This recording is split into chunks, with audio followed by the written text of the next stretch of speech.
Special commission కూడా report తప్పకుండా enquiry చేస్తుంది. దాని మీద కూడా రిపోర్టు వస్తుందని ఆశిస్తున్నాం. అంటే అటువంటి కాళేశ్వరంలో జరిగిన అవినీతిని గురించి మీరు ఎందుకు మాట్లాడలేకపోతున్నారు? అంతేకాదు, ఏదైతే ఇంకా ఇటువంటి మీరు చేసిన స్కాములు, మీరు చేసిన తప్పులు, మీరు చేసిన ఇప్పటికీ పచ్చి అబద్ధాలు చెప్పేది, నోరు తెరిస్తే అబద్ధం.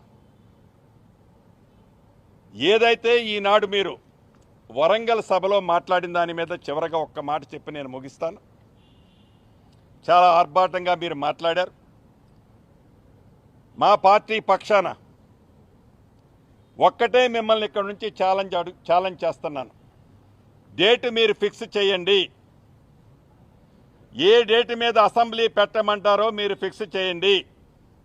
మీరు చెప్పిన ప్రతి అంశాన్ని, అది 4 రోజులు కానివ్వండి, 6 రోజులు కానివ్వండి, 8 రోజులు కానివ్వండి, ప్రతి అంశాన్ని మీరు చేసిన ఘనకార్యాలేంటో, ఆ గొప్ప ఘనకార్యాలేంటో చెబుతూ ఈ గడిచిన 10 సంవత్సరాల్లో మీరు చేసిన ఘనకార్యాలని, ఈ 15 నెలల్లో జరిగిన అభివృద్ధి సంక్షేమాన్ని ప్రజలకి చర్చించటానికి మీరు సిద్ధమా?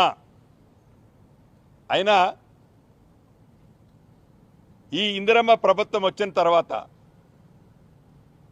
కులగణన గురించి దేశవ్యాప్తంగా ఏ ప్రభుత్వము చేయని, రాష్ట్ర ప్రభుత్వం చేయని విధంగా, చివరికి కేంద్ర ప్రభుత్వం కూడా విస్మరించింది అనుకోండి, ఏ ప్రభుత్వము చేయని విధంగా కులగణన చేయటమే కాకుండా మా బీసీ తమ్ముళ్ళకి 42% ఇచ్చే చిత్తశుద్ధితో ఆ దిశలో ఈ ప్రభుత్వం పయనిస్తుందని, కనీసం దాంట్లో పాలు పంచుకొని మీరు సమీకరణ గురించి మాట్లాడుతుంటే చాలా నవ్వొచ్చింది. అదే రకంగా ఎస్సీ వర్గీకరణ కొన్ని దశాబ్దాలుగా గౌరవ మా సహచార మంత్రివర్యులు దామోదర్ రాజనరసింహ గారు, బట్టి విక్రమార్క గారు, ఉత్తమ్ కుమార్ రెడ్డి గారు, అదే రకంగా సీతక్క, పొన్నం ప్రభాకర్ గారు, వీరందరూ ఈ కులగణన కానివ్వండి, ఎస్సీ